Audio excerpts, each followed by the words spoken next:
Hello friends, ജീവിതത്തിൽ ഒരമ്മയാകാൻ കഴിയാത്തൊരവസ്ഥ. ഗർഭിണിയായി കഴിഞ്ഞാൽ തുടർച്ചയായി അത് അലസിപ്പോകുന്നൊരവസ്ഥ, അല്ലെങ്കിൽ ഗർഭിണിയായി പക്ഷേ അത് ഒരു ആരോഗ്യത്തോടെയുള്ളൊരു കുഞ്ഞിനെ പ്രസവിക്കാൻ കഴിയാത്തൊരവസ്ഥ. ഇത്തരത്തിൽ വന്ധ്യതയുമായി ബന്ധപ്പെട്ട് പ്രശ്നങ്ങൾ അനുഭവിക്കുന്ന ഒരുപാട് സ്ത്രീ പുരുഷന്മാർ നമുക്കിടയിലുണ്ട്. ഇതിനെയെല്ലാം പൊതുവെ ഇൻഫെർട്ടിലിറ്റി അഥവാ വന്ധ്യത എന്നാണ് മെഡിക്കലി നമ്മൾ വിശേഷിപ്പിക്കാറുള്ളത്. ഈ വന്ധ്യത കൊണ്ട് മാനസികമായും ശാരീരികമായും ഒരുപാട് സംഘർഷങ്ങൾ ഈ ദമ്പതികൾ അനുഭവിച്ചു കൊണ്ടിരിക്കുകയാണ്. അപ്പോൾ എന്താണ് വന്ധ്യത? അത് എപ്പോഴാണ് ചികിത്സിക്കേണ്ടത്? അതെങ്ങനെ നമുക്ക് ഹോമിയോപ്പതിയിലൂടെ എങ്ങനെ പരിഹരിക്കാം എന്നുള്ളതിനെക്കുറിച്ചാണ് ഞാൻ ഇന്ന് സംസാരിക്കാൻ ഉദ്ദേശിക്കുന്നത്. ഞാൻ doctor Shahala CH, doctor Basil Somiya hospital, Pandikkad, Malappuram ജില്ല.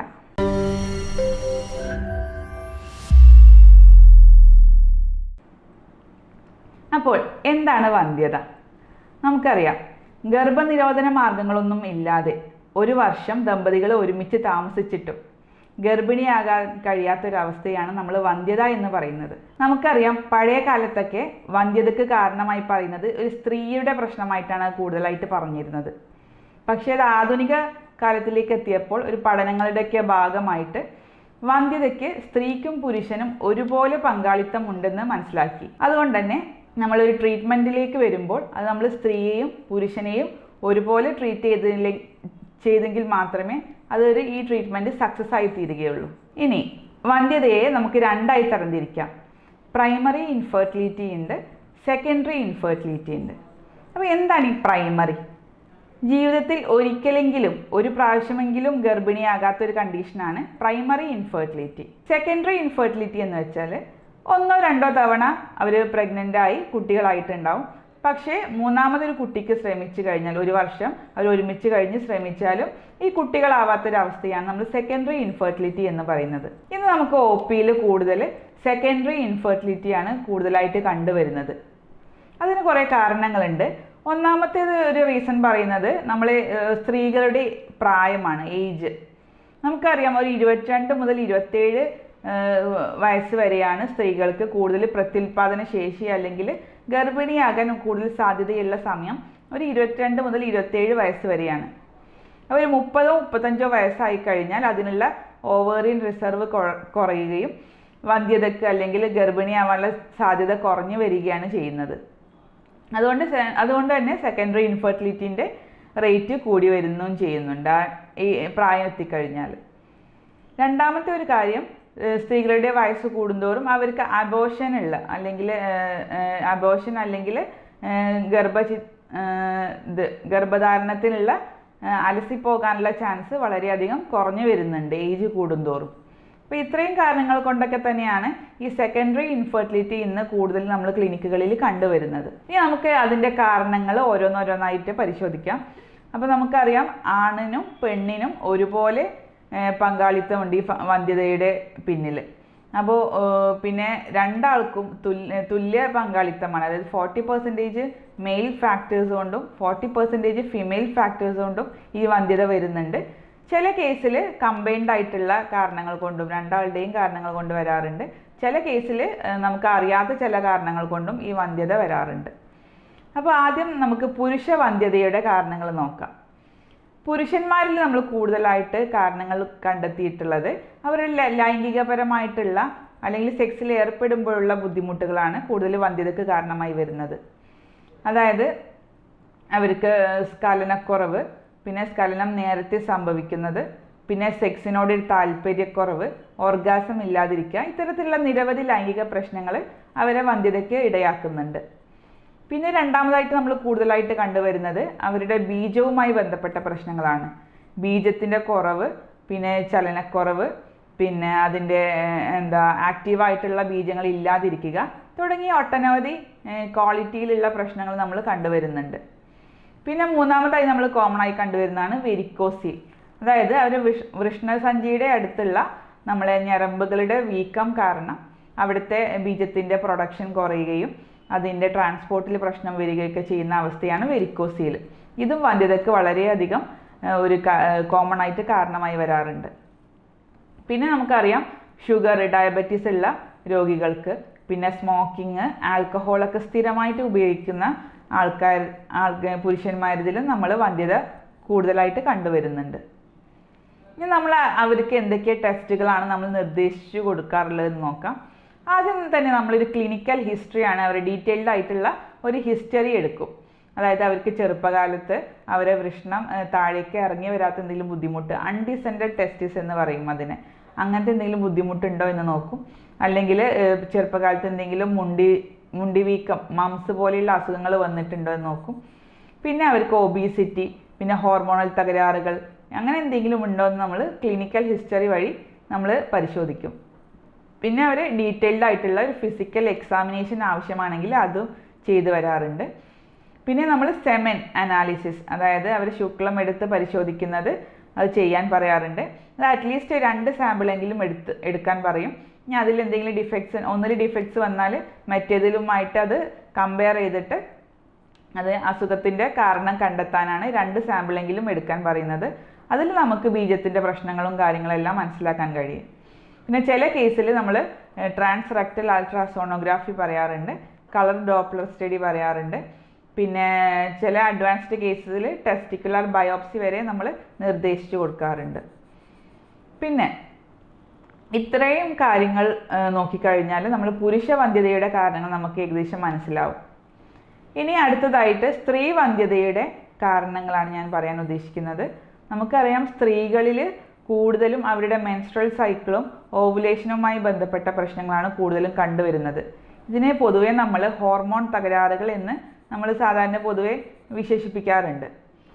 അപ്പോൾ അതിൽ നമുക്കറിയാം, ഒരു സ്ത്രീക്ക് കൃത്യമായി 28 ദിവസം കൂടുമ്പോഴാണ് ഈ മെൻസ്ട്രൽ സൈക്കിൾ നടക്കുന്നത്. അതിലൊരു 14ാമത്തെ ദിവസമായിരിക്കും ഓവുലേഷൻ നടക്കുന്നതും. ആ ഒരു 14ാമത്തെ ദിവസം, അതിന് തൊട്ട് മുമ്പുള്ള 3 ദിവസവും ശേഷമുള്ള 3 ദിവസം അവർക്ക് പ്രഗ്നൻ്റ് ആവാം അല്ലെങ്കിൽ ഗർഭധാരണം നടക്കാനുള്ള ഏറ്റവും ചാൻസ് കൂടിയിട്ടുള്ള ദിവസങ്ങളാണ്.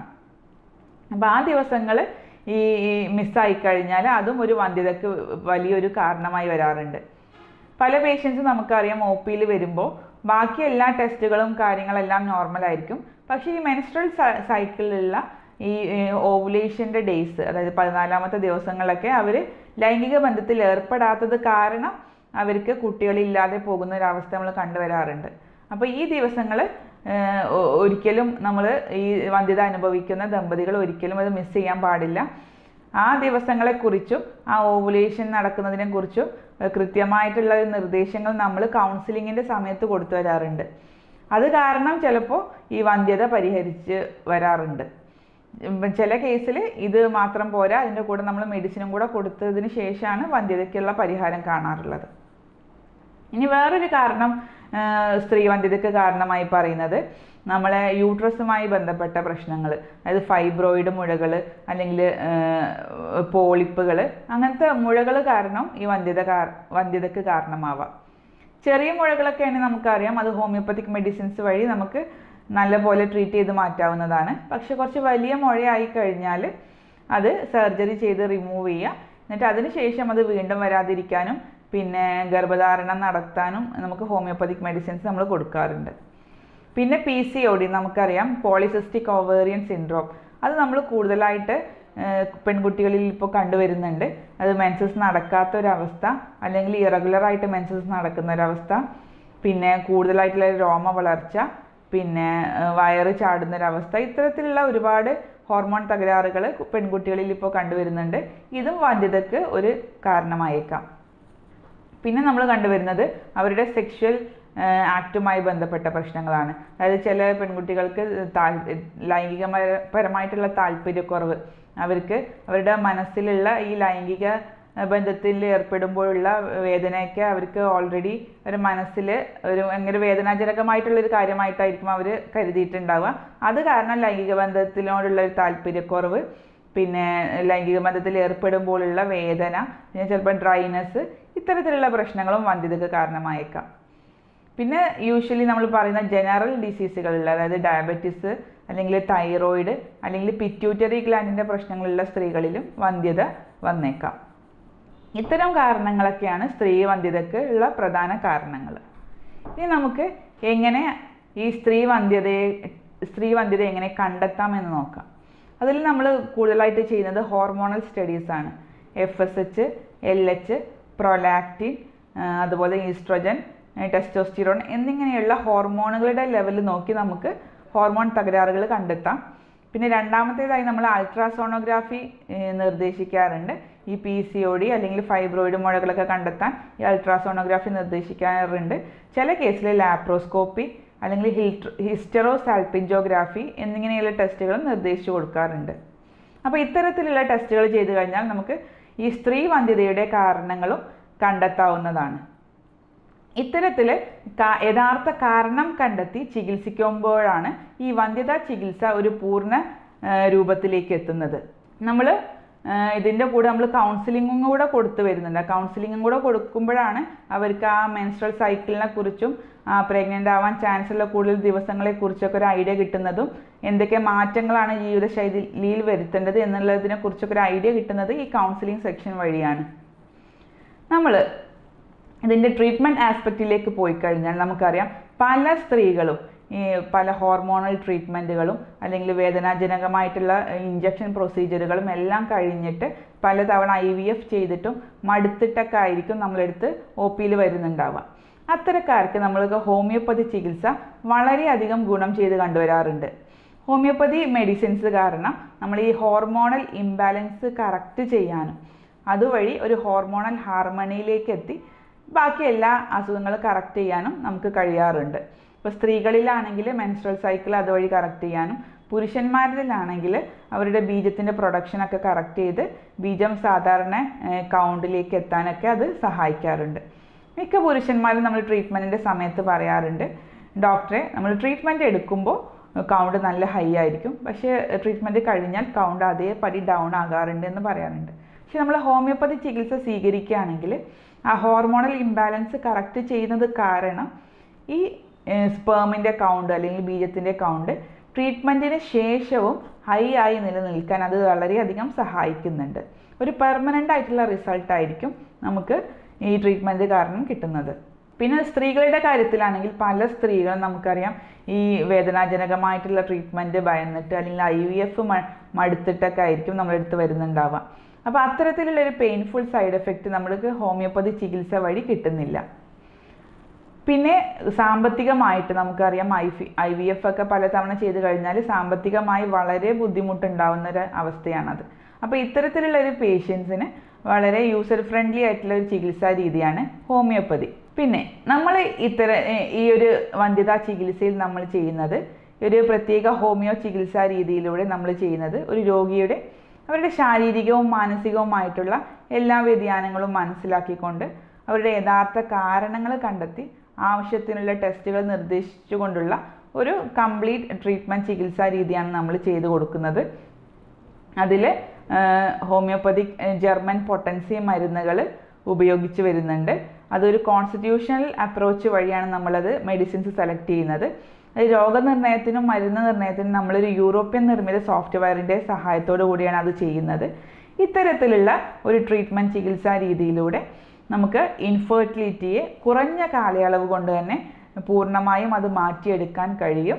ഇതോടൊപ്പം നമ്മൾ ഈ മരുന്ന് നൽകുന്നതോടൊപ്പം അതിൽ നമുക്ക് എന്തൊക്കെ ലൈഫ് സ്റ്റൈലിൽ എന്തൊക്കെ ചേഞ്ചസ് വരുത്തണം, അതുപോലെ എന്തൊക്കെ എക്സസൈസുകൾ ചെയ്യണം, എന്തൊക്കെ ഒഴിവാക്കണം എന്നിങ്ങനെയുള്ള കാര്യങ്ങൾ നമ്മൾ കൃത്യമായി നിർദ്ദേശിച്ചു കൊടുക്കാറുണ്ട്. അപ്പോൾ ഇത്തരത്തിൽ മെഡിസിനൽ ട്രീറ്റ്മെൻറ്റും അതിൻ്റെ കൂടെ കൗൺസിലിങ്ങും നിർദ്ദേശങ്ങളും കൂടെ എല്ലാം ആകുമ്പോൾ മാത്രമേ ഈ ഇൻഫെർട്ടിലിറ്റി ചികിത്സ പൂർണ്ണമായി തീരുകയുള്ളൂ. അപ്പോൾ ഇത്തരത്തിൽ നമുക്ക് ഈ വന്ധ്യതാ ചികിത്സയെക്കുറിച്ച് എന്തെങ്കിലും സംശയങ്ങളുണ്ടെങ്കിൽ അല്ലെങ്കിൽ ഓൺലൈനായിട്ട് കൺസൾട്ടേഷൻ ആവശ്യമായി വരുന്ന രോഗികൾക്ക് എൻ്റെ വാട്സപ്പ് നമ്പറിൽ താഴെ കാണുന്ന വാട്സപ്പ് നമ്പറിൽ നിങ്ങൾക്ക് നേരിട്ട് ബന്ധപ്പെടാവുന്നതാണ്. ഓക്കെ, അപ്പോൾ എന്തെങ്കിലും സംശയങ്ങളുണ്ടെങ്കിൽ നിങ്ങൾ കമൻ്റായിട്ടും രേഖപ്പെടുത്താവുന്നതാണ്. ഓക്കെ, സ്നേഹത്തോടെ doctor Shahala CH, doctor Basil Soumya hospital, Pandikkad, Malappuram ജില്ല.